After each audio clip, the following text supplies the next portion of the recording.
తెలివితేటలు పరీక్షించడానికి సర్టిఫికేట్సే చూడనవసరం లేదు. నిన్ను 3 ప్రశ్నలు అడుగుతాను, జవాబు చెప్పు. అడగండి. నంబర్ 1, తాజ్ మహల్ నిర్మాణంలో పాల్గొన్న కూలీలు ఎంతమంది? నంబర్ 2, రామాయణాన్ని వ్రాసిన వాల్మీకి భార్య పేరేమిటి? నంబర్ 3, 10 పైసల నాణానికి ఎన్ని వంకర్లుంటాయి? Come on tell me. చెప్పలేవా? ఇంత చిన్న ప్రశ్నలకే సమాధానం తెలియని వాడివి అసలు ఈ ఇంటర్వ్యూకి ఎందుకు వచ్చావు?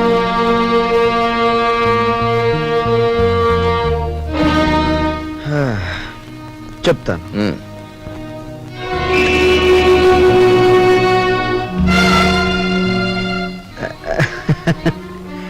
అనవసరంగా బెదిరిపోకండి సార్.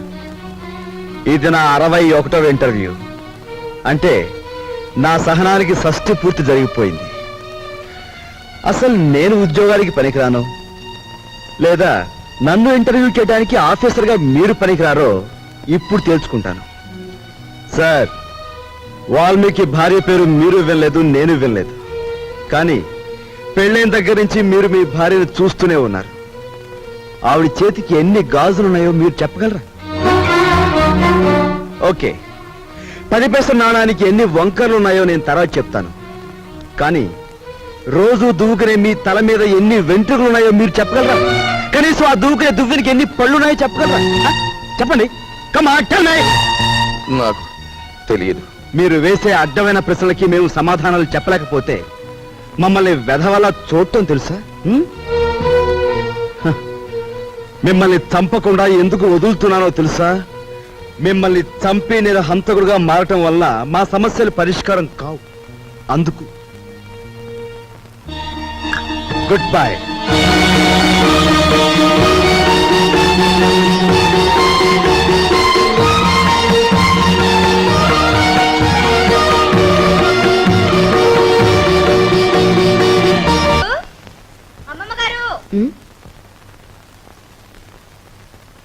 ఎవరే నన్ను పిలిచారు? నిన్ను కాదత్తయ్య, నన్ను పిలిచారు. సరేలే, ఎవరిని పిలిస్తే ఏం గాని ఇంతకి పిలిచింది ఎవరా అని.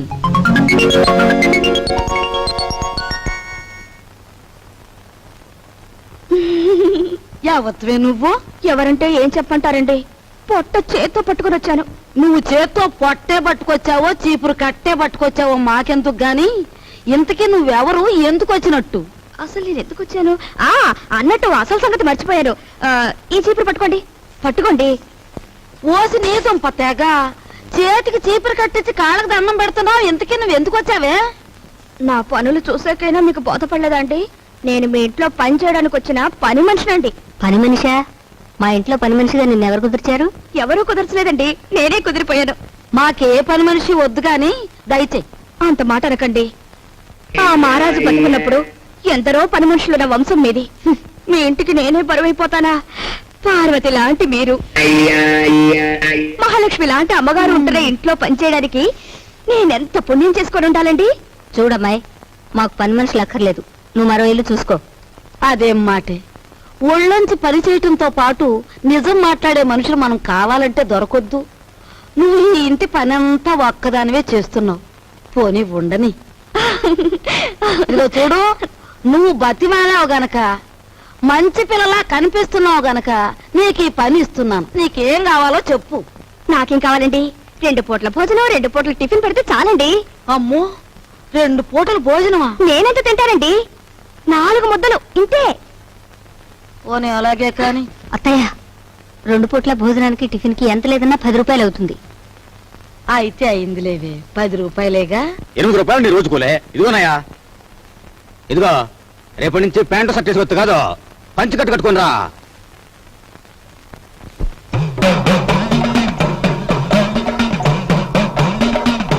అదేమిటే, ఏదో అమ్మవారి కుమ్మం పోసినంత అన్నం పెట్టుకున్నావు, అదంతా తినడానికేనా? అదేంటి బామ్మగారు, సాయంత్రం తినే అన్నం బదులు ఓ ముద్ద ఎక్కువేసుకున్నాను అంతే. నా తల్లి, ఇప్పుడు చెల్లించే కుమ్మం చాలక మళ్ళీ సాయంత్రం ఒక కుమ్మం చెల్లిస్తావా? ఇదిగో చూడు, నువ్వు పనిలో చేరేటప్పుడు ఏం చెప్పావు? నాకేం వద్దండి, 4 ముద్దలు పెడితే చాలన్నావు. అన్నావా? అన్నానండి.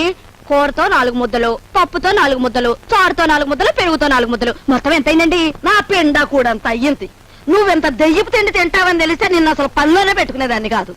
ఏంలే అత్తయ్య, పెట్టేది పెడుతూ మాటలంటుంది దేనికి? పాపం ఇంటి పని అంతా ఒక్కతే చేస్తాంది. ఈ పెరుగు కలుపుకో. తినమ్మా, బాగా తిను. అమ్మో అమ్మో, కోసి నీ అమ్మ కడుపు మాడా. నా కళ్ళు ఏమన్నా దిష్టి కళ్ళు అనుకుంటున్నావా?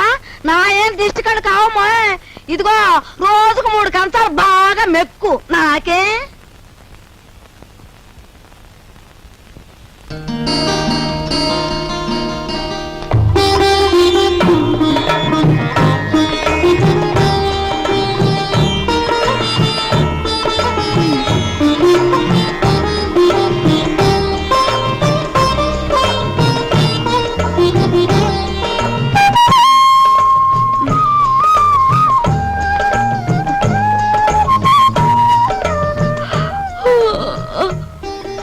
అదేంటది?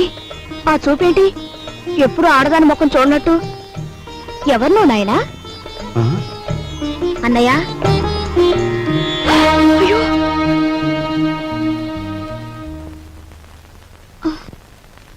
ఎవరు అమ్మాయి? పని మనిషిరా, ఇవాళే వచ్చింది. మన ఇంటికి పని మనిషి ఎందుకమ్మా? అదేమిట్రా, మీ అమ్మ ఒక్కతి పని చేసుకోలేక అవస్థ పడుతుందని నేనే కుదిర్చాను. అమ్మ ఒక్కతే చేయాలి, చెల్లెలు ఉన్నారుగా. ఇదేమో చదువుకుంటోందా? సరస్వతికి 4 రోజుల్లో పెళ్లి చూపులు. ఏమిటి?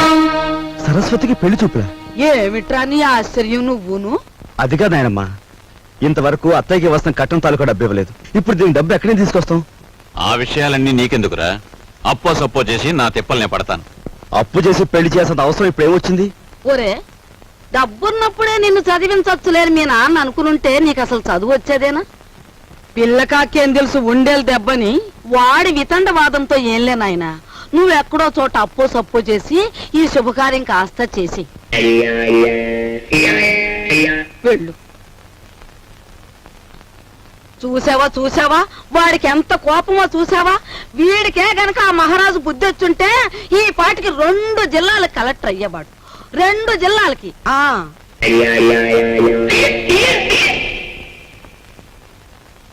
అన్నయ్య ఉమ్, కాఫీ. సరస్వతి అలా కూర్చో. నీకు విషయం చెప్పానుందమ్మా, కానీ ఎలా చెప్పాలో ఏమిటో.